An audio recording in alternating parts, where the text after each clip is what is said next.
ఈరోజు మనం బ్రహ్మ మధ్వ గౌడీయ వైష్ణవ గురు పరంపరలో వైరాగ్యానికి ఒకానొక మారుపేరైనటువంటి గురువుగా పిలువబడేటటువంటి గౌర్ కిషోర్ దాస్ బాబాజీ గారి యొక్క జీవితంలో జరిగినటువంటి కొన్ని సంఘటనల్ని, లీలల్ని మనం తెలుసుకోబోతున్నాం. ఆయనకి సంబంధించి నమో గౌర కిషోరాయ సాక్షాత్ వైరాగ్యమూర్తయే విప్రలంబర సాంబోధే పాదాంబుజాయితే నమః. సాక్షాత్ వైరాగ్యమూర్తి. వైరాగ్యం అంటే ఎలా ఉంటుందో ఆయన చూసే నేర్చుకోవాలంట. అందుకనే ఆయనకి ప్రణామ మంత్రంలో కూడా సాక్షాత్ వైరాగ్యమూర్తయ్యే అని చెప్పారు. అలాగే ఆయనకి గౌరవపూర్వక ప్రణామాలు అర్పిస్తూ ఆయన ఎప్పుడూ కూడా కృష్ణుడి యొక్క గాఢ ప్రేమలో ఉంటారు. కృష్ణుడి యొక్క విరహ భావ సాగరంలో మునిగి ఉంటారనమాట. సో ఇలాగా ఆయన యొక్క ప్రణామ మంత్రంలో ఆయన గురించి చెప్పడం జరిగింది. మనకు తెలుసు, మనం గురు పరంపరలో ప్రస్తుతం జయపతాక స్వామి శ్రీల ఆచార్యపాద్ గురు మహారాజు గారి యొక్క పాదాలను ఆశ్రయించాం. వారు ప్రభుపాద్ గారి యొక్క పాదాలను ఆశ్రయించారు. ప్రభుపాద్ గారు భక్తి సిద్ధాంత సరస్వతి గోస్వామి గారి యొక్క పాదాలను ఆశ్రయించారు. భక్తి సిద్ధాంత సరస్వతి తన తండ్రి గారైనటువంటి భక్తి వినోద్ ఠాకూర్ గారి యొక్క ఆదేశం మేరకు గౌర్ కిషోర్ దాస్ బాబాజీ గారి యొక్క పాదాలని ఆశ్రయించారు. గౌర్ కిషోర్ దాస్ బాబాజీ గారికి ఒకే ఒక్క శిష్యుడు ఆయన జీవితం మొత్తం మీద, అది భక్తి సిద్ధాంత సరస్వతి గోస్వామి ప్రభుపాద్ గారు. ఈ గౌర్ కిషోర్ దాస్ బాబాజీ గారు ప్రస్తుతం బంగ్లాదేశ్, ఒకప్పటి తూర్పు బెంగాల్ అని పిలిచేటటువంటి ప్రదేశం, ప్రస్తుతం అది బెంగ్ అది బంగ్లాదేశ్ ప్రాంతంలో ఉంది. అక్కడ ఆయన 1803 సంవత్సరంలో 18 1803 సంవత్సరంలో వగ్జన, ఆ ఊరి పేరు వగ్జన అనే గ్రామంలో తేపకోల్ అనే ప్రదేశం దగ్గర, అది పద్మావత్ నది పక్కన ఉంది అది ఆ ప్రదేశం, అక్కడ జన్మించారు ఆయన. అయితే భక్తి భావనతోటి పెరిగారు. ఆయనకి చిన్నప్పుడే బాల్య వివాహం జరిగింది. ఎందుకంటే ఒక ఒక 50 నుంచి ఒక 75-100 సంవత్సరాల ముందు అంతా కూడా బాల్య వివాహాలు ఉన్నాయి భారతదేశంలో. అందులో భాగంగా ఇది 200 సంవత్సరాలకు పూర్వం జరిగినటువంటి ఒక వైష్ణవుడి యొక్క జీవితం. అందుకని అప్పుడు బాల్య వివాహాలు భారతదేశంలో సహజం. అందుకని ఆయనకి బాల్య వివాహం జరిగింది. ఆయన గృహస్థ జీవితంలోనే ఉన్నారు. ఆ గృహస్థ జీవితంలో ఆయన 20 ఏళ్ల పాటు ఉన్నారు. ఒక ధాన్యం గిడ్డంగిలో ఉంటూ పని చేస్తూ వ్యాపారం చేశారు అక్కడ ఆయన.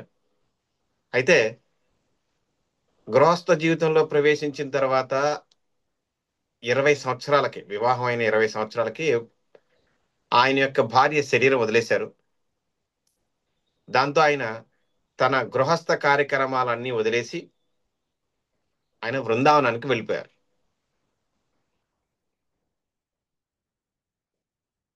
నిజానికి మాయపూర్ దగ్గరగా ఉంది, మాయపూర్కి వెళ్ళొచ్చు కదా. సో ఆయన కృష్ణ భక్తి చాలా బాగా చేశారు. అందులో భాగంగా ఆయన కృష్ణ లీలా ప్రదేశాల దగ్గరికి వెళ్ళాలనే ఉద్దేశంతో ఆయన అక్కడికి వెళ్ళిపోయారు. అక్కడ ఆయన జగన్నాథ్ దాస్ బాబాజీ, ఆయన యొక్క శిష్యుడు ఉన్నారు ఒక ఆయన, భగవత్ దాస్ బాబాజీ, వారి దగ్గర ఆశ్రయం తీసుకున్నారు. సో వారి దగ్గర అనుగ్రహం పొందారు, వారి రక్షణలో ఉన్నారు. వారి యొక్క దిశానిర్దేశం సూచనలన్నీ పాటిస్తూ ఒక పరమహంస బాబాజీ ఎలా అయితే దుస్తులు ధరిస్తారో ఆ గృహస్థ వస్త్రాల నుంచి అలాంటి వస్త్రాలను తీసుకుని ఆయన ఒక బాబాజీకి మారి బృందావనంలో అక్షరాల 30 సంవత్సరాలు ఉన్నారు ఆయన. ఎందుకంటే భగవంతుడి అనుగ్రహం లేనిదే, మరీ ముఖ్యంగా రాధారాణి అనుగ్రహం లేనిదే ఎవరు కూడా బృందావనం వెళ్ళలేరు, బృందావనంలో ఉండలేరు. అది కూడా ఏకంగా 30 సంవత్సరాల పాటు. అయితే సాక్షాత్ వైరాగ్యమూర్తి అని అన్నారు కదా ఆయనకి ప్రణామ మంత్రాల్లో. అది ఆయన జీవితం మొత్తం, ఆధ్యాత్మిక జీవితం ప్రారంభించిన తర్వాత అడుగు అడుగున ప్రతి చర్యలోనూ, ప్రతి చోట, ఆయన ఉన్న ప్రతి ప్రదేశంలో, ఆయన మాట్లాడే ప్రతి మాటలో, ఆయన చేసినటువంటి ప్రతి వ్యవహారం లీల అని అంటాం కదా మనం, అది మనకి కనిపిస్తూ ఉంటది. ఈ 30 ఏళ్ల పాటు ఆయన వాస్తవానికి ఆ ఈ బృందావనం వ్రజమండలంలో ఉన్నటువంటి చెట్ల కిందే నివాసం ఉన్నారట ఆయన. ఎక్కడ కుటీరం ఏర్పాటు చేసుకోలేదు. ఎక్కడెక్కడ పెద్ద పెద్ద ఆశ్రమాల్లో నివాసం ఏమి ఉండలేదు. ఎప్పుడు కూడా ఈ వ్రజమండలంలో, ముఖ్యంగా బృందావనం, ఈ 12 వనాల్లో ఈ తిరుగుతూ ఉంటూ ఈ చెట్ల కింద ఆయన నివాసం ఉన్నారంట. అక్కడ ఆయన చాలా మందిని కలిశారు, చాలా మందిని చూశారు, చాలా మందితో భక్తి వ్యవహారాల గురించి గమనించారు, చర్చించారు. 30 ఏళ్ళు అంటే మామూలు విషయం కాదు. భక్తిలో చాలా లోతుగా వెళ్ళడానికి అవకాశం దొరుకుతుంది. అది కూడా వ్రజమండలం లాంటి ప్రదేశంలో అయితే. అక్కడ ఉన్నారు ఆయన. ఆ తర్వాత ఈయనకి సంబంధించినటువంటి జీవిత చరిత్ర అంతా కూడా మనం భక్తి వినోద ఠాకూర్ ప్రభుపాద్ గారు, ఎవరైతే ప్రభుపాద్ గారి యొక్క గురువు గారి తండ్రి, భక్తి సిద్ధాంత గారి యొక్క తండ్రి, ఆయన ఆత్మకథలో చూడొచ్చు. ఎలా అంటే భక్తి వినోద ఠాకూర్ గారు, భక్తి సిద్ధాంత సరస్వతి గోస్వామి గారు, గౌర్ కిషోర్ దాస్ బాబాజీ గారు, వీరు ముగ్గురు సమకాలీకులు. ఒకే సమయంలో ఉన్నారు, కొద్దిగా కొన్ని సంవత్సరాలు అటు ఇటుగా. ఒకరినొకరు ముగ్గురు చూసుకున్నారు, కలుసుకున్నారు, మాట్లాడుకున్నారు. చాలా కాలం కలిసి ఉండడం జరిగింది ఆ మాయపూర్లో, వివిధ ప్రదేశాల్లో. ఇలాగా ఈ ముగ్గురు సమకాలీకులు కావడంతో ఆయన గురించినటువంటి విషయాలు భక్తి వినోద ఠాకూర్ మహారాజ్ గారి యొక్క జీవిత చరిత్రలో లిఖించడం జరిగింది. అవి తర్వాత వైష్ణవులు అవన్నీ సేకరించి ఈయన గురించి కూడా కొన్ని ప్రత్యేకమైనటువంటి విషయాల్ని పొందుపరచడం జరిగింది. భక్తి వినోద్ ఠాకూర్ గారు మాయాపూర్, అంటే ఆయన కొంతకాలం ఉద్యోగానికి విరమణ ఇచ్చి పూరిలో ఆయన మెజిస్ట్రేట్ గా ఉండేవారు, కోర్టులో జడ్జి లాగా. కొంతకాలం విరమణ తీసుకుని నవద్వీపానికి, మాయపూర్కి వచ్చి చాలా తీవ్రంగా పరిశోధన చేసి అసలు చైతన్య మహాప్రభు పుట్టినటువంటి ప్రదేశం ఏది అనేది కనుగొన్నారు. ఇది భక్తి వినోద్ ఠాకూర్ మహారాజ్ గారే కనుక్కున్నారు. ఎందుకంటే కాలక్రమంలో చాలా ప్రదేశాలు మరుగున పడిపోతాయి. రాధాకొండ, శ్యామకొండ చైతన్య మహాప్రభు గుర్తిస్తే, చాలా కృష్ణలీల ప్రదేశాలని ఆరుగురు గోస్వాములు గుర్తిస్తే, ఇక్కడ మాయపూర్లో చైతన్య మహాప్రభు యొక్క జన్మస్థలాన్ని భక్తి వినోద్ ఠాకూర్ గారు గుర్తించారు. 30 ఏళ్ల తర్వాత గౌర్ కిషోర్ దాస్ బాబాజీ గారు నడుచుకుంటూ మాయపూర్కి వచ్చేసారు. వచ్చి ఆ తదుపరి జీవితం అంతా ఆయన ఇక్కడే ఉండిపోయారు. మరి ఎవరైనా బృందావనం వెళ్తే అక్కడ అద్భుతాన్ని గమనించిన తర్వాత, రాధాకృష్ణ లీలలో భాగస్వాములు అయిన తర్వాత తిరిగి ఎలా వచ్చేస్తారంటే, ఆయనకి చైతన్య మహాప్రభు యొక్క దివ్య లీలలు కూడా అక్కడ ఆయన తెలుసుకోవడం జరిగింది బృందావనంలో. ఆయన యొక్క జన్మస్థలాన్ని గుర్తించారని తెలిసి ఆయన వైష్ణవుల యొక్క సూచన మేరకు మళ్ళీ తిరిగి మాయపూర్కి రావడం జరిగింది. తదుపరి ఆయన జీవితం అంతా మాయపూర్లోనే గడిచింది. ఆయన మాయపూర్లో, నవద్వీపంలో, అలాగే ఇక్కడ వ్రజమండలంలో, నవమండలంలో మండలంలో కూడా తిరుగుతూ ఆయన గ్రహించారు, అక్కడ వ్రజమండలానికి, ఇక్కడ నవద్వీప్ మండలానికి కూడా ఏమీ తేడా లేదు. ఇది కూడా కృష్ణలీలా స్థలాలే, అచ్చంగా అక్కడ పోలినటువంటి స్థలాలైన గుర్తించి ఆయన ఇక్కడే ఉండి భగవంతుడి యొక్క నామాన్ని, తన జీవితాన్ని కొనసాగించారు. సో ఆయన చెప్పేవారు, భూమిలో ఉన్నటువంటి అన్ని మాణిక్యాలన్నీ కూడా ఒక కుప్పగా పోసినా కూడా ధామంలో ఉన్నటువంటి ఒక ధూళి కణంతో కూడా సరిపోదనంట. అంత విలువైంది ధామంలో ఉన్నటువంటి ధూళి కణం. అంటే భూమి మీద ఎన్ని మణులు ఉన్నాయంటే మనం లెక్క పెట్టలేనన్ని విలువైనటువంటి మణులన్నీ ఉన్నాయి.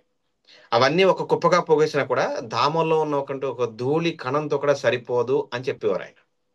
అంత ప్రభావం చూపిస్తుంది ధామం ఎప్పుడు కూడా.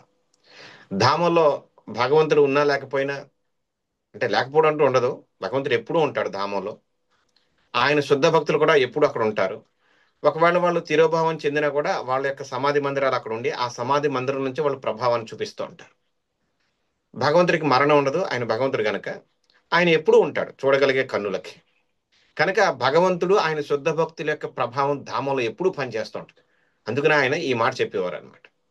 మణులన్నీ పోగేసినా భూమి మీద ఉన్నవి ఒక ధామంలో ఉన్న ధూళి కణంతో కూడా సరి సమానం కాదు అని చెప్పేవారు. అలాగే గౌరకిషోర్ దాస్ బాబాజీ గారి యొక్క జీవితాన్ని చాలా జాగ్రత్తగా నిశితంగా పరిశీలిస్తే ఆయన చాలా ముక్కుసూటి మనిషి. అంటే ఉన్నది ఉన్నట్టు కొండ బద్దలు కొట్టినట్టు ఉన్నది ఉన్నట్టు చెప్పేస్తారు. సహజంగా వైష్ణవులు కొంచెం చాలా జాగ్రత్తగా మాట్లాడతారు, పద్ధతిగా మాట్లాడతారు. అవతల వాళ్ళు ఇబ్బంది పడకూడదు, బాధపడకూడదు, ఆ, వాళ్ళ హృదయాలు గాయపడకూడదు. ఇలాగ కొన్ని పద్ధతులు ఉంటాయి వైష్ణవులు చెప్పే విధానాల్లో. కానీ గౌరకిషోర్ దాస్ గారిని గమనిస్తే ఆయన ఖరాఖండిగా చెప్పేసేవారు. ఎందుకంటే మనం కపటంగా నటన చేస్తూ మనం భక్తి కొనసాగించడం చాలా కష్టమని ఆయన చాలా గట్టిగా నమ్మేవారు అనమాట.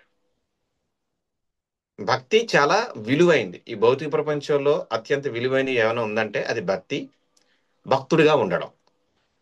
అదే దానికి మించినటువంటి ఉన్నత పదవి ఇంక ఈ భౌతిక ప్రపంచంలో లేదు. బ్రహ్మ పదవి కూడా భక్తుడు అనే పదవితో పోలిస్తే ఎందుకు పనికిరాదంట మన పరంపరలో ఆచార్యులు చెప్తారు. అందుకని అంత విలువైన దాన్ని మనం కపటంతో చేయడం కుదరదు అనేది ఆయన చాలా గట్టిగా నమ్ముతారు. అందుకని ఆయన చాలా కరాఖండిగా ఉండేవారు. ఎంత కరాఖండిగా ఉండేవారంటే ఆయన ప్రతి ఏకాదశిని కూడా నిర్జల ఏకాదశిగా పాటించేవారు. ఇది అంత సులువైన విషయం కాదు. అంటే నిజానికి ఇది అందరి వల్ల కూడా సాధ్యం కాదు ఇలా భక్తి చేయడం. ఎవరో కారణ జన్మలు చాలా ప్రత్యేకమైనటువంటి వైష్ణవులు మాత్రమే ఇలాంటివి చేయగలుగుతారు. అందరి వల్ల అవ్వదు. అంటే వాళ్ళు వైష్ణవులుగా మళ్ళీ పుట్టి వైష్ణవులుగా మళ్ళీ పుట్టి వైష్ణవులుగా మళ్ళీ పుట్టి పుట్టి పుట్టి పుట్టి పుట్టి వాళ్ళు చేసినటువంటి తీవ్రమైనటువంటి సాధన మన కళ్ళ ముందు ఆ జన్మలో వాళ్ళతోటే అంత అద్భుతంగా భక్తిని చేపిస్తుంది.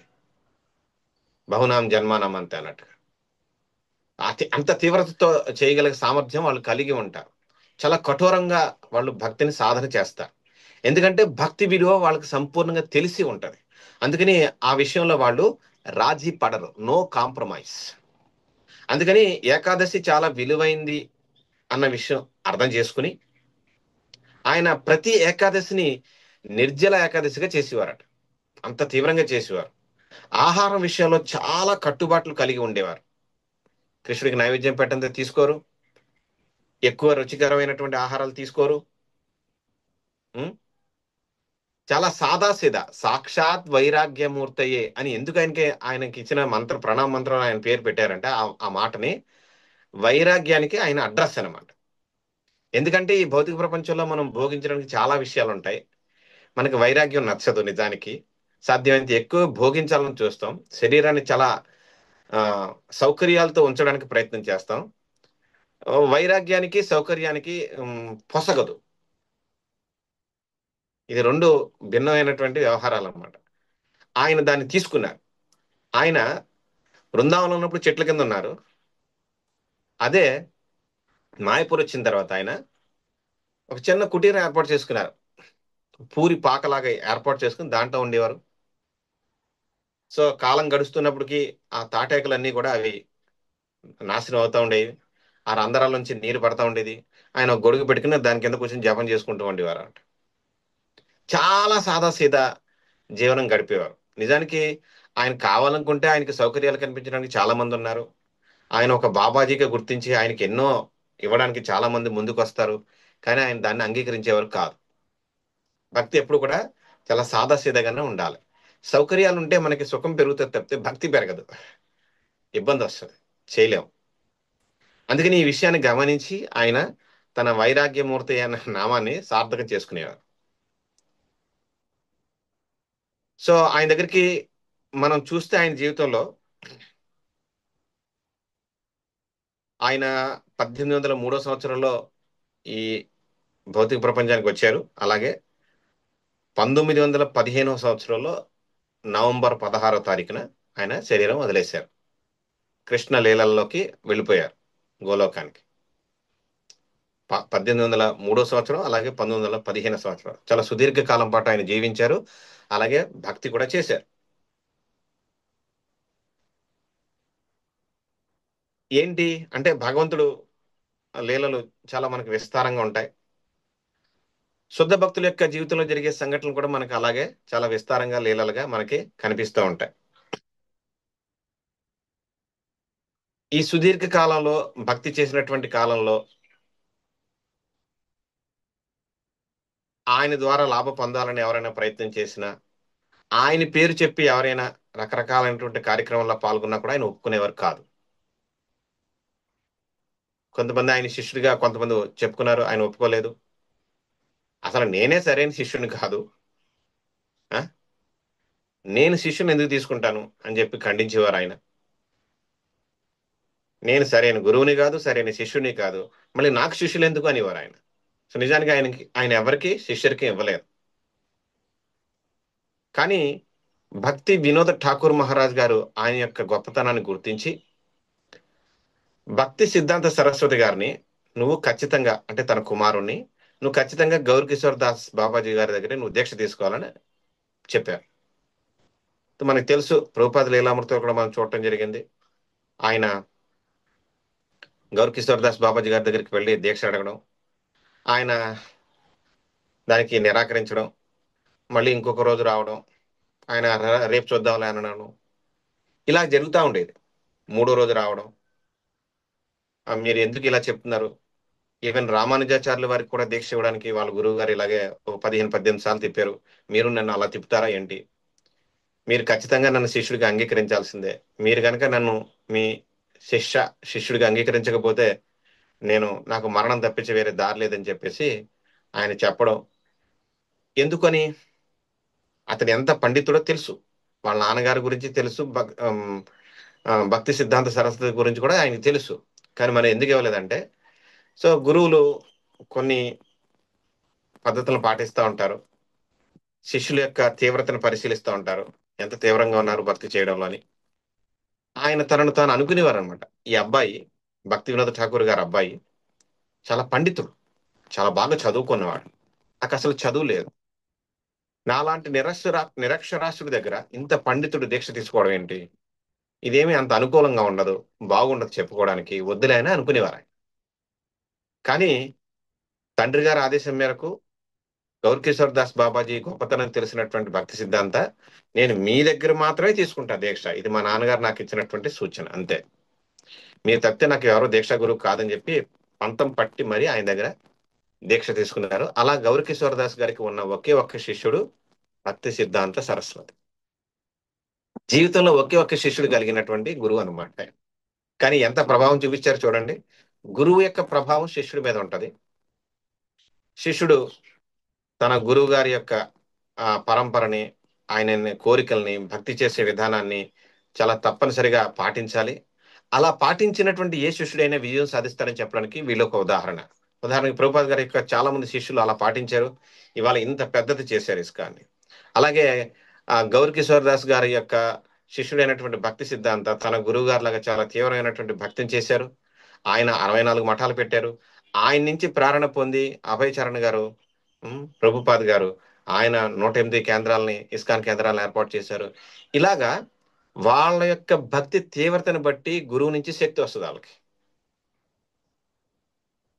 ఆ శక్తితోటి వాళ్ళు ఆ తీవ్రమైనటువంటి భక్తి చేసి గురువు కోరికని, పరంపర కోరికని, కృష్ణుడి కోరికని నెరవేరుస్తారు అనమాట. అందులో వాళ్ళు అలా విజయం సాధిస్తారు. ఇక ఈయన విషయంలో ఆయనకి దీక్ష ఇచ్చారు, మాయపూర్ వచ్చారు. ఇలా ఆహారం విషయంలో చాలా కట్టుబాట్లు పాటించడం వల్ల రుచికరమైన ఆహారం తీసుకునేవారు కాదు. ఆ బియ్యాన్ని నీటిలో నానబెట్టి అది తినేవారు, లేదా అటుకులు నానబెట్టి తినేవారు. రుచికరమైన ఆహారం తీసుకునేవారు కాదు ఆయన. అయితే సరైన ఆహారం తీసుకోకపోతే ఎవరి ఆరోగ్యమైనా సరే, భౌతిక శరీరం కదా, కొంచెం ఇబ్బంది పడుతుంది. అలా అలా అలా ఆయనకి కంటి చూపు తగ్గిపోతుందనే విషయం ఆయన కూడా గమనించారు. అప్పుడు ఆయన శిష్యుడైనటువంటి భక్తి సిద్ధాంత మాయపూర్లో ఆయనకు చెప్పారు, గురుగారు నా మాట వినండి, మనం కలకత్తా వెళ్దాం, డాక్టర్కి నేను చూపిస్తానంటే ఆయన చెప్పేవారు, అది మాయానగరం, నేను అక్కడికి రాను అనేవారు. సో ఇలాగ ఆయన శిష్యుడు ఎంత కోరినా ప్రాధేయపడినా కూడా ఆయన కలకత్తా వచ్చేయడానికి ఇష్టపడేవారు కాదు. ఆయన ఆ బ్రజమండలం వదిలి బయటకు వెళ్ళడానికి ఇష్టపడేవారు కాదు. అలా రోజులు గడిచి గడిచి గడిచి నెమ్మదిగా ఆయన కంటి చూపు కూడా పోయిందంట. అయితే ఒకసారి ఆయన అర్ధరాత్రి సమయంలో మాయపూర్ వస్తారు నవద్వీపం నుంచి. కంటి చూపు లేదు. అది రాత్రి సమయం. పెద్దగా ఎవరు ఉండరు. ఆ మిడ్ నైట్ లో తెల్లవారుజాము 2 ఆ ప్రాంతాల్లో ఎవరుంటారు చెప్పండి. వచ్చి తలుపు కొడితే భక్తి సిద్ధార్థ్ గారు తలుపు తీశారు. గురుగారు ఏంటి ఈ టైంలో మీరు ఇక్కడికి వచ్చారు? మీరు మిమ్మల్ని ఎవరు తీసుకొచ్చారంటే, ఏమో నాకు తెలియదు. ఎవరో ఒక అబ్బాయి నన్ను తీసుకొచ్చాడు ఇక్కడికి. అసలు ఈ రాత్రి సమయంలో మాయపూర్‌లో నది దాటడం చాలా కష్టం. గంగా నది దాటడం చాలా కష్టం నవద్వీప్ నుంచి ఇక్కడికి రావడానికి. ఎవరు ఉండరు అసల. ఆయనకు అర్థమైంది. ఈయనకి కళ్ళు కనిపించవు. అక్కడి నుంచి ఎలా వచ్చాడు ఈయన? బహుశా కృష్ణుడే ఈయన ఇక్కడికి తీసుకొచ్చి ఉంటాడు అని అనుకునేవారు. ఇలాగా గౌర్ కిషోర్ దాస్ గారి యొక్క జీవితంలో జరిగినటువంటి సంఘటనలన్నీ మనకి భక్తి వినోద్ మహారాజ్ గారు, ఠాకూర్ మహారాజ్ గారు ఆయన ఆత్మకథలో చెప్పడం జరిగిందనమాట. ఇలా వైరాగ్యంతో ఉంటున్నారు ఈయన. వైరాగ్యంతో ఉంటే ఒక ఇద్దరు భార్య భర్తలు వస్తారు వాళ్ళ దగ్గరికి. ఉం? ఒక ఇద్దరు భార్య భర్తలు వస్తారు. వచ్చి అంటే కొంచెం బాగా జమీందారులు వాళ్ళు. ఆయన పేరు గిరీష్. ఆయన పేరు. ఆయన భార్య ఇద్దరు వస్తారు. వచ్చి బాబాజీ గారికి అయితే నమస్కారం చేస్తారు. ఆయన కూడా దాన్ని అంగీకరిస్తారు. మీరు గౌర్ కిషోర్ దాస్ బాబాజీ గారిని కనుక మీరు గమనిస్తే ఆయన చిత్రపటాన్ని, ఆయన ఎక్కువ ఇలా నిటారుగా నిలబడటం గాని, ఇలా ముఖంతో ముఖం నుంచి ముఖం చూడటం గాని చేసేవారు కాదు ఆయన. ఎప్పుడు తల దించుకుని ఉండేవారు. ఎవరన్నా అడిగితే ఆయన చెప్పేవారు, ఇలా ఎదురుబడి చూస్తే భౌతిక ప్రపంచాన్ని ఏమైనా ఎక్కువగా గమనిస్తే ఏమవుతుందంటే రకరకాల ఆలోచనలు వస్తాయి. అందుకని తల కిందకి దించుకుని ఇంక భౌతిక ప్రపంచాన్ని చూడకుండా జస్ట్ అలా తల దించుకుని అర్ధ నిమిలిత నేత్రాలతోటి భగవన్నామని జపం చేసుకుంటే ప్రశాంతంగా ఉంటుంది అనుకునేవారు. అందుకని ఆయన తల పైకెత్తేవారు కాదు జపం చేసుకునేటప్పుడు. సో ఆయన దగ్గర నిజానికి ఏమీ లేదు. ఏదో చిన్న కుటీరంలాగా ఏర్పాటు చేసుకుని చిన్న పూరి గుడిసె కొద్ది మంది కూర్చోవడానికి అనుకూలంగా ఉండేది. కంటిమాల ఒకటి, జపమాల ఒకటి, ఏదో ఒకటి రెండు పుస్తకాలు ఉండేవి. అంతకు మించి ఏమి ఉండేది కాదు.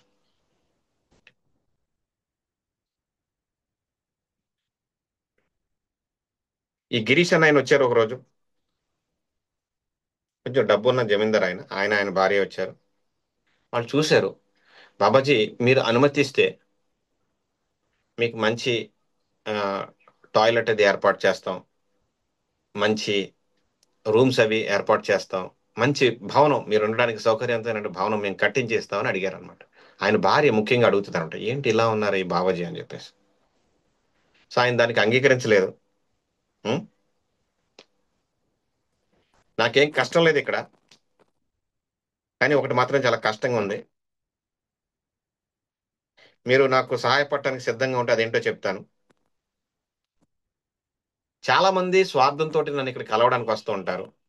వాళ్ళ కోరికలు తీరాలని, మేము ఆశీర్వదిస్తే, బాబాజీలు ఆశీర్వదిస్తే కోరికలు నెరవేరుతాయని, ఇలా రకరకాల ఆలోచనలతోటి పద్ధతులతోటి మా దగ్గరికి వస్తూ ఉంటారు. నా భజనకి చాలా అవాంతరంగా ఉంది అది. ఉం? ఉం? మీరు గనక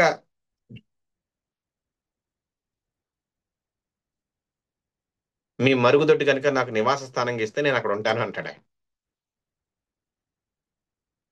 ఎవరైనా మరుగుదొడ్డి దగ్గర ఉంటారా? యాక్చువల్ గా మనకి పరంపరలో కొంతమంది ఆచార్యులు కొంచెం కట్టుగానే ఉంటది, ముఖం మీద చెప్తారు.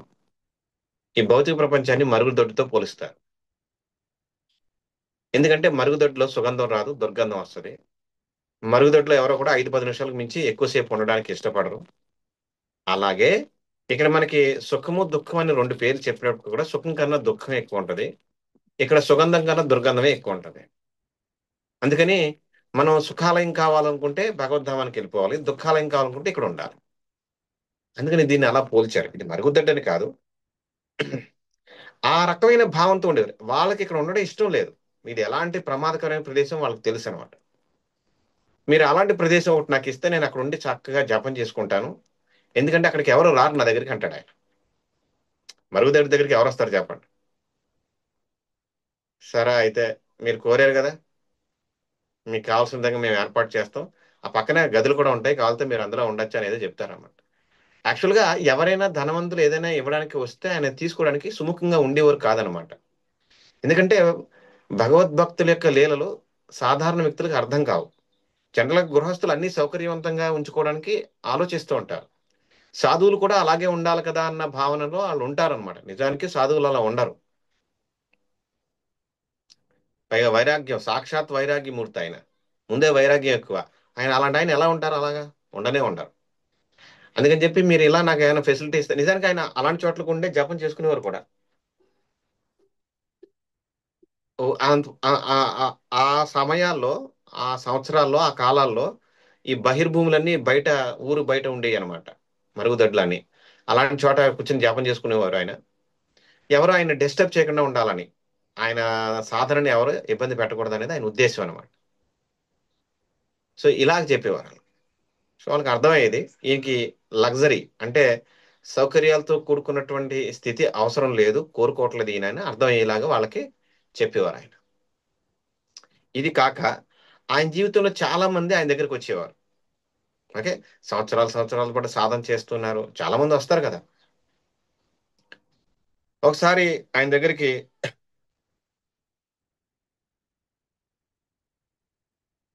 ఒక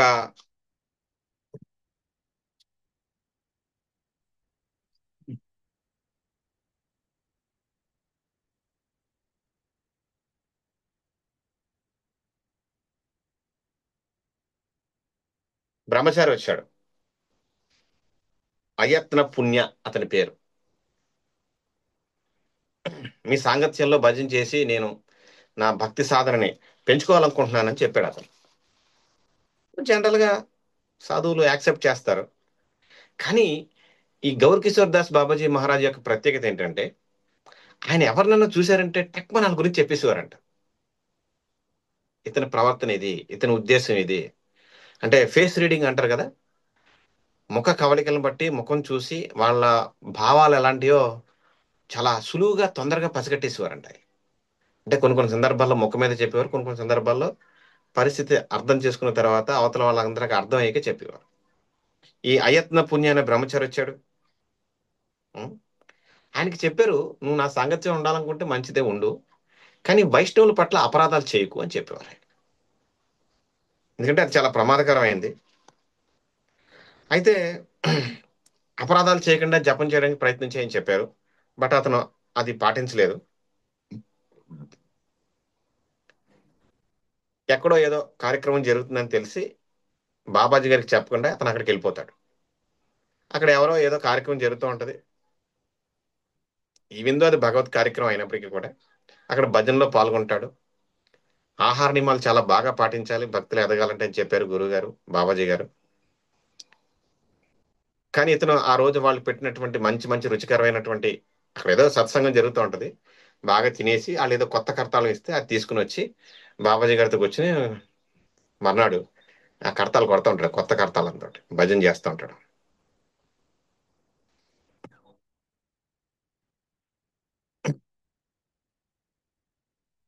సో ఆయన గమనించారు, ఇతను చెప్పిన మాట ఆచరించేలా లేడు. రెండోది ఆయన ఏంటంటే, నేను ఆయన శిష్యుని అని చెప్పి డబ్బులు వసూలు చేయడం మొదలు పెట్టాడు. దేనికి అంటే భాగవత ధర్మాన్ని ప్రచారం చేయడం కోసం అని చెప్పేవాడు. ఆ తర్వాత పండితుడి దగ్గరికి వెళ్ళి వ్యాకరణంలో జాయిన్ అయ్యాడు, నాకు వ్యాకరణం నేర్పించండి అని. ఇది గమనించిన తర్వాత గౌరకిషోర్ దాస్ చెప్పారు, నాయన నువ్వు భాగవతం చెప్పి డబ్బు సంపాదించాలనుకుంటున్నావు, పనిలో పనిగా వ్యాకరణం నేర్చుకుని పండితులాగా భాగవతాన్ని అడ్డం పెట్టుకుని నువ్వు ధనాన్ని పొందాలనుకుంటున్నావు. ఆ ఆ తర్వాత పడతులు కావాలి, పదవులు కావాలి, ఇందుకోసమే నువ్వు వ్యాకరణం నేర్చుకుంటున్నావు అని చెప్పి మొక్క మీద కొండ బదులు కొట్టి చెప్పేశారంట. నువ్వు ఇక్కడికి వచ్చావు, ఆ వచ్చి బెంగాల్కి వెళ్తావు, అక్కడికి వెళ్ళి భాగవతం చెప్పడం ద్వారా బాగా డబ్బులు సంపాదిస్తావు, అందుకనే నువ్వు వ్యాకరణం నేర్చుకోవాలని చూస్తున్నావు. నువ్వు నిజంగా శ్రేయస్సు కోరుకుంటే ఉం, ఈ లోభాన్ని వదిలేయి భగవత్ సేవలో ఉండని చెప్పారు ఆయన. ఎందుకంటే చాలా మందికి ఇలాంటి ప్రణాళికలు ఉంటాయన్నమాట. పెద్ద పెద్ద సాధువుల దగ్గర ఉండి వాళ్ళతో ఫోటోలు దిగి ఈయన మా గురువు గారే, నేను ఆయన శిష్యుడిని, నేను ఇంతటి వాడిని అంతటి వాడిని అని చెప్పి కొంతమంది దగ్గర వీళ్ళు ప్రాపకం కోసం ప్రయత్నం చేస్తూ ఉంటారు. నువ్వు నిజంగా ప్యూర్గా ట్రూగా భక్తి కావాలనుకుంటే ఇలాంటి ఆలోచనలు వదిలేయి అని చెప్పు. ఎందుకంటే ఇలాంటి వాటిని ఆయన ప్రోత్సహించేవారు కాదు. ఎందుకంటే బాబాజీలు వాళ్ళు ప్యూర్గా భక్తి చేస్తారు. ఒకరోజు భక్తి సిద్ధాంత కూడా అడిగారు, గురుగారు మీరు బృందావనంలో 30 ఏళ్ళు ఉన్నారు కదా, చాలా చోట్ల ఉండుంటారు, చాలా మంది బాబాజీలను చూసుంటారు, సాధువులు చూసుంటారు, వాళ్ళ గురించి చెప్పండి, ఆ వైష్ణవ గురించి. అంటే అక్కడ ఎక్కువ మంది బోగసే ఉన్నారు అన్నారు ఆయన. అక్కడంతా కపటులే ఉన్నారు ఎక్కువ, ఎవరో కొద్ది మంది మాత్రం బాబాజీలు ఉన్నారు. ఎందుకంటే బాబాజీ వేషంతో లాభం పొందాలని కొంతమంది ప్రయత్నం చేస్తారు, సులువైన మార్గంగా దాన్ని తీసుకుంటారు, సంపదలు పొందడానికి, సుఖాలు పొందడానికి, స్త్రీ సాంగత్యం కోసం ఇలాగా. అందుకని బాబాజీ వేషాలు కడుతూ ఉంటారు. నిజమైన బాబాజీలు చాలా తక్కువ మంది ఉన్నారు, ఏదో కొద్ది ప్రదేశాల్లో మాత్రమే ఉన్నారన్నారు. ఎందుకంటే వేషధారణ చూసి ప్రతి వాళ్ళని బాబాజీలు అంటానికి లేరు. రెండోది ఏంటంటే జనరల్ గా గురువులు అలా శిష్యులను చూసి పసిగట్టేస్తారు విషయం ఏంటనేది. ఒకసారి ఒక వ్యాపారి వస్తాడు, ఆయనతో పాటు ఆయన అనుచరుడు కూడా ఒక ఆయన వస్తాడు. కానీ ఆయనకి చైతన్య మహాప్రభు అంటే చాలా ఇష్టం వ్యాపారికి. భూస్వామి సంథింగ్, కొంచెం డబ్బులు ఉన్న ఆయన. కానీ మంచి భక్తుడే, భక్తుడు కాకుండా ఏం కాదు. ఆయనకి ఎవరైనా మంచి వైష్ణవుల ద్వారా చైతన్య మహాప్రభు రామానందరావు యొక్క మధ్య జరిగిన సంభాషణ భక్తి గురించి తెలుసుకోవాలని ఆశ ఉంటుంది అనమాట. ఎవరో చెప్పారంట, ఆ పక్కనున్న ఒక ఆయన చెప్తాడు, అయ్యా నువ్వు రామానందరాయ్ గురించి అలాగే చైతన్య మహాప్రభు యొక్క జరిగినటువంటి సంఘటనలు వినాలంటే ఇక్కడ గౌర్ కిషోర్ దాస్ బాబాజీ చెప్పినట్టు ఇంకెవరు చెప్పలేదు, అక్కడ పదాన్ని తీసుకొస్తాడు. తీసుకొచ్చి ఆయనకి పరిచయం చేస్తాడు. అప్పుడు గౌర్ కిషోర్ దాస్ బాబాజీ చెప్తారు, నువ్వు ముందు అప్పుడే రామానందరాయ్ దాకా వెళ్ళిపోయి ఏం జరిగిందో అంత లోతుగా నువ్వు చర్చించే విషయం మానేసి జాగ్రత్తగా అపరాధాలు చేయకుండా చక్కగా సాధన చేయి బాగా. నువ్వు మంచి భక్తుడు అయ్యే కొద్దీ కృష్ణుడు నీకు అవి ఎలా తెలుసుకోవాలో తెలియజేస్తాడు. అంటే గౌర్ కిషోర్ దాస్ బాబాజీకి ఏమర్థం అవుతుందంటే, ఇతను అప్పుడే అంత లోతుకు వెళ్ళి చర్చించే అంత స్థితి ఇతనికి కలగలేదు. కానీ ఏంటంటే చాలా మంది చూడండి, భాగవతంగానే మళ్ళీ దశమ స్కందం 30, 31, 32, 33 అక్కడికి వెళ్ళిపోవాలనుకుంటుంటారు. ఒకటో స్కందం నుంచి చదువుకుంటే అక్కడికి వెళ్తే దాని ఉద్దేశం అర్థం అవుతుంది తప్పించి ముందే ముందే భాగవతం దశమ స్కందం 30, 31 అక్కడికి వెళ్ళిపోకూడదు. రాసలీలల గురించి, నృత్యం గురించి. అలాగే ఎవరైనా సరే ఏ, అంటే పూర్తిగా భక్తి లేని వాడైతే కాదు, భక్తి ఉన్నవాడే, కానీ అంత పరిణితి చెందినటువంటి భక్తుడు కానప్పుడు దాని లోతుగా వెళ్ళి తెలుసుకోవడం కన్నా కూడా మంచి వైష్ణవుల దగ్గరికి వెళ్ళి నువ్వు బాగా సేవ చేసి ఎక్కువ సాధన చేసిన తర్వాత నిదానంగా నీకు అది అవగతం అవుతుంది అని చెప్పి ఆయనకి చెప్పారు. కర్రాఖండిగా చెప్పేసేవారు, వైరాగ్యం అనమాట. ఇది తప్పు అయితే తప్పు, ఒప్పు అయితే ఒప్పు, ఇది ఇలా చేయొద్దు, నువ్వు కపటి అని చెప్పేసేవారు. ఆయనకి నచ్చేది కాదు. అంటే భక్తి అంటే ప్యూర్గా చేయండి, మళ్ళీ ఈ కల్తీలు, నకిలీలు, మోసాలు, అబద్ధాలు ఇవన్నీ చెప్పకూడదు, చేయకూడదు అనేది ఆయన ఉద్దేశం అనమాట. సో అందుకని ఈ విషయంలో ఆయన అసలు రాజీ పడేవారు కాదు. ఓకే. ఇంకా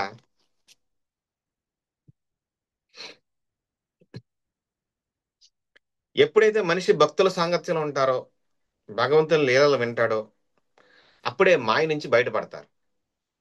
ఆయన దగ్గరికి వచ్చే వాళ్ళకి చెప్పేవారు. అలా కాకుండా భక్తుల సాంగత్యం వదిలేసి నేను ఏకాంతంగా వెళ్ళి భజన చేసేస్తా, భక్తి చేసేస్తా అనుకుంటే ఆ వ్యక్తి ఖచ్చితంగా మాయకి చిక్కిపోతాడు అని చెప్పేవారు. భక్తిలో బాగా పరిణితి చెందిన తర్వాత ఏకాంత భజన వైపు ఆలోచించాలి తప్పించి ఊరికే వీళ్ళందరూ ఉన్నారు, డిస్టర్బెన్స్ ఉంది, నేను పక్కకి వెళ్ళిపోయి సైలెంట్ గా చేసుకుంటాను, అసలు వీళ్ళతో నేను కలవను అనుకుంటే కాదు. కష్టమో నష్టమో, ఇష్టమో అయిష్టమో, ఖచ్చితంగా భక్తుల సాంగత్యంలోనే ఉండాలి అనేది ఆయన ఉద్దేశం.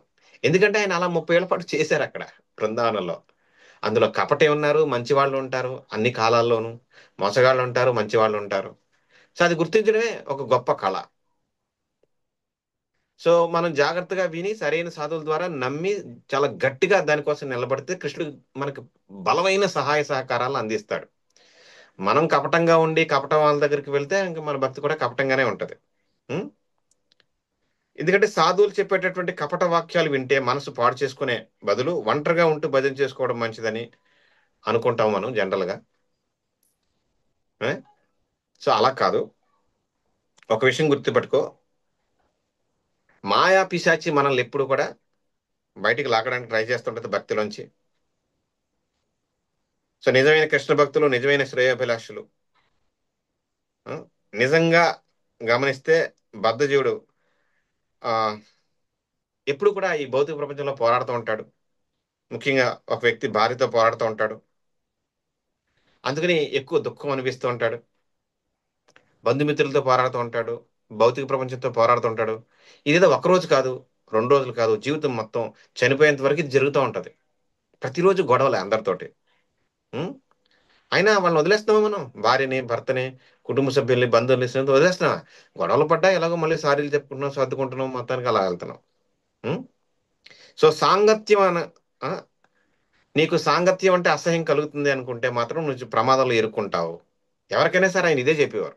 ఒక సందర్భంలో ఒక వ్యక్తి ఆయన దగ్గర వచ్చి ఇలా మాట్లాడతాడు కూడా. అప్పుడు అతనికి చెప్తాడనమాట, ఎట్టి పరిస్థితుల్లోనూ సాంగత్యం వదలొద్దు, మంచి భక్తుల సాంగత్యం వదులుకోకు. ఉం? ఎందుకంటే అందరికీ మంచి జరగాలని కోరుకునే మంచి భక్తుల సాంగత్యాన్ని నువ్వు ఒకసారి వదిలేసావంటే ఉం?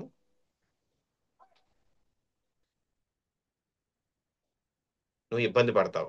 నిజానికి సాధువు మనల్ని తిట్టేది మన లాభం కోసమే, మన శ్రేయస్సు కోసమే. ఇది నువ్వు అర్థం చేసుకోవాలి. నువ్వు భక్తిని సక్రమంగా చేయాలని కోరుకుంటే సాధువుతోటి చివాట్లు తినాలి అన్నారు. సాధుతోటి చివాట్లు తినాలి. సాధువు ఏమన్నా కూడా మనం ఆయన్ని విమర్శించకూడదు. మన మంచి కోసమే చెప్పాడు అనుకోవాలి. ఏదో ఉంది, లేదంటే కృష్ణుడు ఆ నోటితోటి ఎందుకు అనిపిస్తాడు ఆ మాట? ఉం? సాధువు పలికేటటువంటి కఠినమైనటువంటి మాటలన్నీ కూడా కఠినమైనటువంటి మాటలు మందులాగా పనిచేస్తాయి. ఆ మందుకి మాయా పిశాచి దూరంగా పోతది. లేదు ఈ సాధువునే నువ్వు వేరేగా అనుకున్నావంటే నువ్వు మాయ దగ్గరికి పోతావు. సాధువు మాట కటువుగా ఉన్నా కూడా ఆ మాటను నువ్వు తీసుకుని నువ్వు దాన్ని ఆచరించావంటే అది మందులా పనిచేసి మాయా పిశాచు నీ నుంచి పోద్ది, లేదా నువ్వు మాయా పిశాచం దగ్గరికి పోతావు వినకపోతే. ఈ విషయం ఎప్పుడు గుర్తుపెట్టుకో అని చెప్పారు ఓ శిష్యుడికి, ఆయన దగ్గరికి వచ్చినటువంటి ఒక వ్యక్తికి. ఉం? సో మనకి సరైనటువంటి అవగాహన లేనంత వరకు సాధువు మాటలు మనకి పూర్తిగా అర్థం కావు. కానీ సాధువులు ఎప్పుడూ కూడా మనకి లాభమే చేస్తారు కానీ నష్టం చేయరు. మనసు విప్పి చెప్తారు. మనసులో ఉన్న మాట బయట పెట్టేటట్లుగా చేస్తారు. మనం మాట్లాడేటటువంటి అనవసర విషయాలన్నింటినీ ఖండిస్తారు. ఇదే నిజమైనటువంటి సాధువు మాటకే, సాధువు అనే దానికి అర్థం అనే మాటకి. ఈ మనుషులు హృదయాల్లో ఉండేటటువంటి భోగవాంఛ అవి గొర్రెల్లాంటివి. ఉం? అయితే సాధువు తన పదునైనటువంటి కత్తితోటి వాటిని నిర్దాక్షిణ్యంగా నరికేస్తాడు భోగవాంఛని. కనుక సాధు వాక్యాలు కటువుగా ఉన్నా కూడా అవి చరమ లాభానికే పనిచేస్తాయి అని చెప్పారు ఆయన దగ్గరికి వచ్చినటువంటి ఒక వ్యక్తికి. ఉం?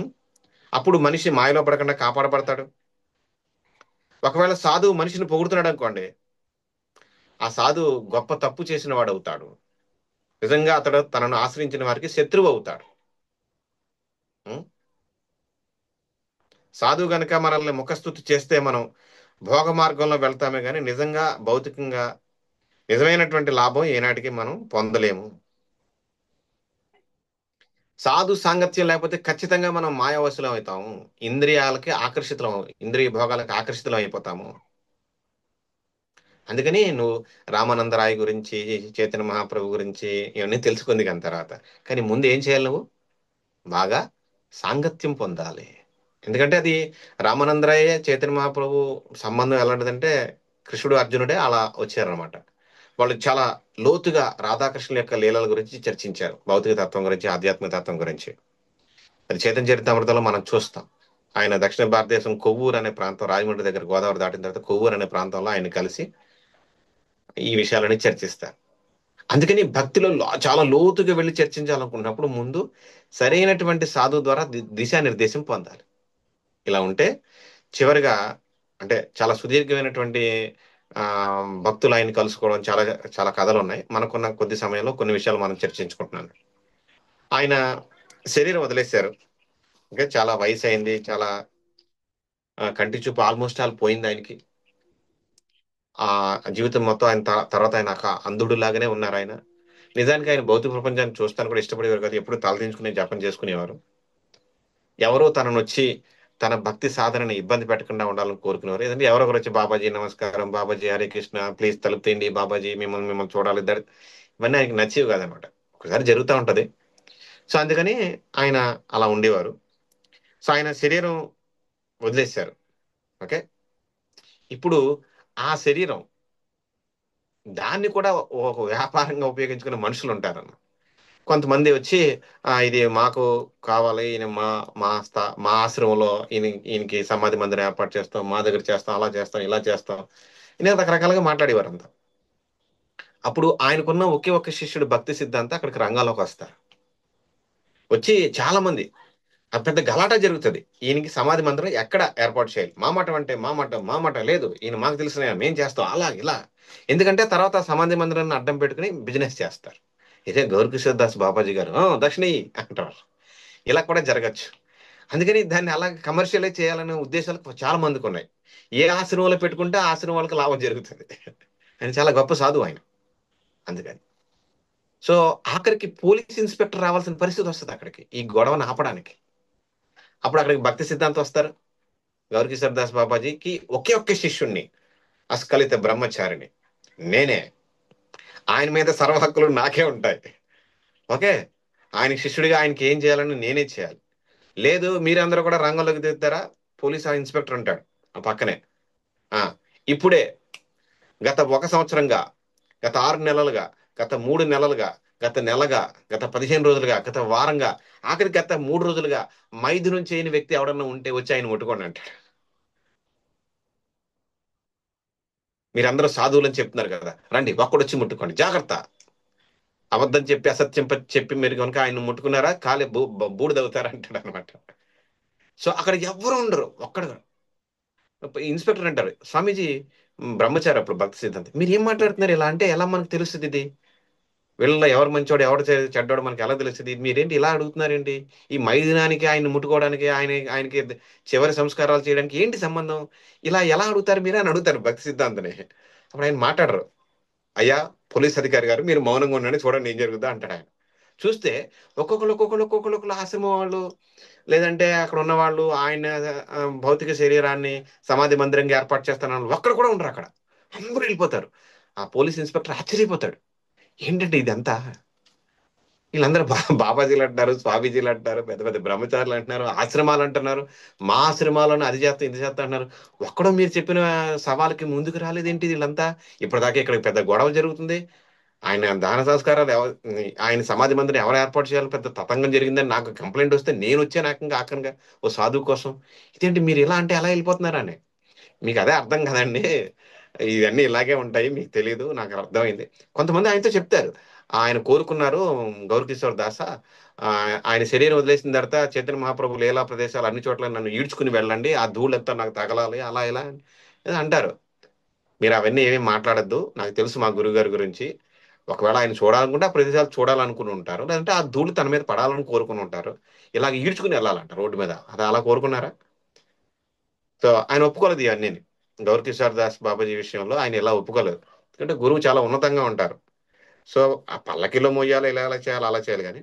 సో వాళ్ళందరూ ఇన్ని మాటలు చెప్పారు కదా, ఆయన ఈ ప్రశ్న విషయం కానీ ఈ మైథున విషయం ప్రస్తావించగానే ఒక్కడు ఉన్నాడు అక్కడ, అందరూ వెళ్ళిపోయారు. అప్పుడు ఆయన థింక్ చేస్తారు, ఎలా అంటే భక్తి సిద్ధాంత ఇంత గొప్ప సాధువుని చైతన్య మహాప్రభు ఏం చేశారు, హరిదాస్ ఠాకూర్ని తన చేతుల్లోకి ఎత్తుకున్నారు, ఎత్తుకుని వెళ్ళి సమాధి మందిరం ఏర్పాటు చేశారు బంగాళాఖాతం ఒడ్డున, హరిదాస్ ఠాకూర్ సమాధి మందిర్ పూరిలో.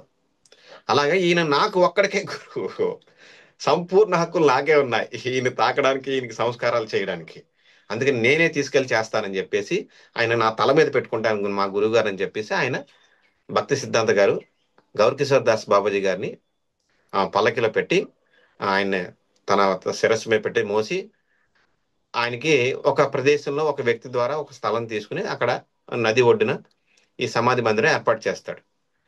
సో ఇది నాదే, నా స్థలంలో ఉన్నాడని ఆయన ఆయన ఒక రకం. సరే 16 ఏళ్ల పాటు గడిచిన తర్వాత గంగా నదికి బాగా వరదలు వచ్చేస్తే అది కోతకు గురవుతూ ఉంటది అనమాట. ఆ స్థలం అంతా అది గమనించి నదిలో కొట్టుకుపోయారని చెప్తారు. మళ్ళీ ఆ ప్రదేశాన్ని అంతా భక్తి సిద్ధాంత మళ్ళీ సేకరించి సమాధి మందిరాన్ని ఆయన ఆశ్రమంలో ఏర్పాటు చేశారని చెప్తారనమాట. సో ఇలాగా, సో గొప్ప సాధువు, వైరాగ్యం అంటే వైరాగ్యం, ఖరాఖండిగా ఎవరైనా స్వీట్స్ తీసుకొచ్చారనుకో నేను తినను అని చెప్పేసేవారు ఆయన. చాలా సాదా సీదా, నీటిలో నానబెట్టిన అటుకులు, రుచికరమైన ఆహార పదార్థాలు తినకపోవడం, ఆ, ఇలా సాదా సీదా ఆహారం మాత్రం తీసుకున్నారు. సో సాధువు ఎప్పుడు ఇలాగే ఉండాలి, ఖరాఖండిగా ఉండాలి, నియమాలు ఖచ్చితంగా పాటించాలి. ఇది భక్తి చేసే విధానం. ఇలా అయితేనే భక్తిలో మనం ఖచ్చితంగా ఎదుగుతాము. గృహస్థుడు ఆలోచించినట్టుగా సాధువు ఆలోచించకూడదు. సాధువు ఆలోచన ఎప్పుడు కూడా గృహస్థుడు ఆలోచనకి భిన్నంగానే ఉంటది. ఇప్పుడు ఎవరైనా జమీందారు వచ్చారు, ఒకసారి ఒక జమీందారు వస్తారు, నేను నీతో ఇస్తా, నేను నీతో మా ఇంటి దగ్గర రండి, పెద్ద భవనం ఉంది అక్కడ కార్యక్రమం జరిపిస్తున్నానంటే ఆయన రారు. నువ్వే ఇక్కడికి వచ్చి నాతో పాటు నువ్వు భక్తి చేయి. ఎందుకంటే నీ దగ్గరికి వచ్చాననుకో, నాకు నిన్ను చూసి ఈర్ష్య కలగచ్చు, నేను ఏదైనా అడగాలనిపించచ్చు, అతను నీకు నా మీద ఆధిపత్యం చేయాలనిపించచ్చు, లేదంటే నాకు ఏదైనా కట్టి అనిపించచ్చు, నేను ఏదో కోరికలు కోరాలనిపించచ్చు, నేను రానన్నారు. అంతే కదా, ధనవంతుల కార్యక్రమాలు నిర్వహిస్తుంటారు పండాల్స్ అన్నిని. దానికి వెళ్తే మళ్ళీ నా భక్తి ఎలా అయితే ఇబ్బంది పడుతుందో ఆయన గ్రహించేవారు ఆయన.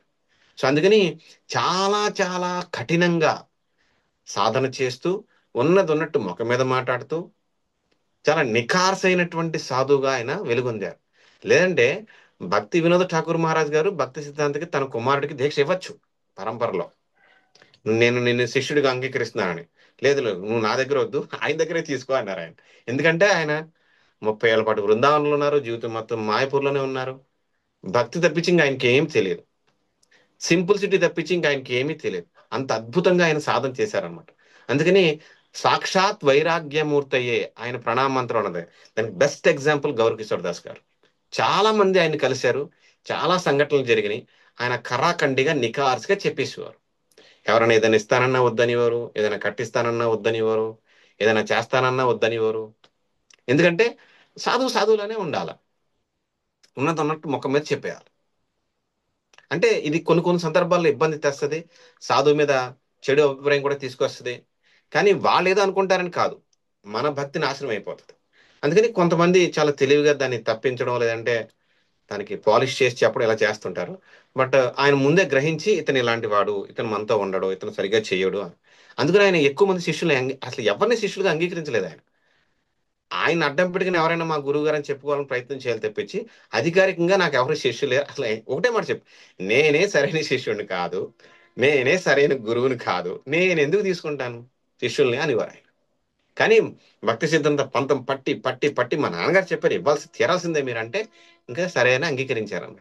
సో ఇలాగా అద్భుతమైనటువంటి వైరాగ్యమూర్తి కింద ఆయనకి మాయపూర్లో బృందావనంలో మంచి పేరు ఉందన్నమాట. సో అలాంటి గురువు ఆ పరంపరలో మనం ఉన్నాం, మన అదృష్టవశాత్తు. కనుక గొప్ప గొప్ప వైష్ణవుల యొక్క కథలు మనకి చాలా ప్రేరణ కలిగిస్తాయి భగవద్భక్తి చేయడానికి, సాధు జీవనం పొందడానికి, సాధువులా ఉండడానికి. కనుక ఇలాంటి వైష్ణవుల గురించి తెలుసుకున్నప్పుడు ఏమవుతుందంటే, సో మనం చాలా ఇన్స్పైర్ అవుతాం, ప్రేరణ పొందుతాం ఎలా భక్తి చేయాలి అనేది. సో మనం అన్ని చేయలేకపోయినా కనీసం వాళ్ళు చేసిన దాంట్లో సాధన అయినా మనం చేసిన విజయం సాధించడానికి ముందడుగు వేసినట్టు అవుతుంది అన్నమాట. కనుక ఈరోజు మనం మళ్ళీ ఇంతకు ముందు కుంతి మహారాణి గురించి తెలుసుకున్నట్టుగానే ఒక గొప్ప వైష్ణవి, అలాగే మనకి ఒక 200 సంవత్సరాలకు ముందు, 223 సంవత్సరాలకు ముందు మనకు ముందు మన పరంపరలో ఉన్నటువంటి ఒక గొప్ప గురువు గురించి తెలుసుకునే అదృష్టం మనకి ఈ రోజు ఇవాళ కలిగింది. హరే కృష్ణ హరే కృష్ణ, కృష్ణ కృష్ణ హరే హరే, హరే రామ రామ రామ హరే హరే. హరే కృష్ణ ప్రభుదన ప్రణామం. చాలా చాలా విషయాలు బాబాజీ మహారాజ్ గురించి చెప్పిన చాలా సంతోషం ప్రభు. భక్తులందరికీ ఎవరికైనా ఏమైనా సందేహాలు ఉంటే కనుక అడగచ్చు.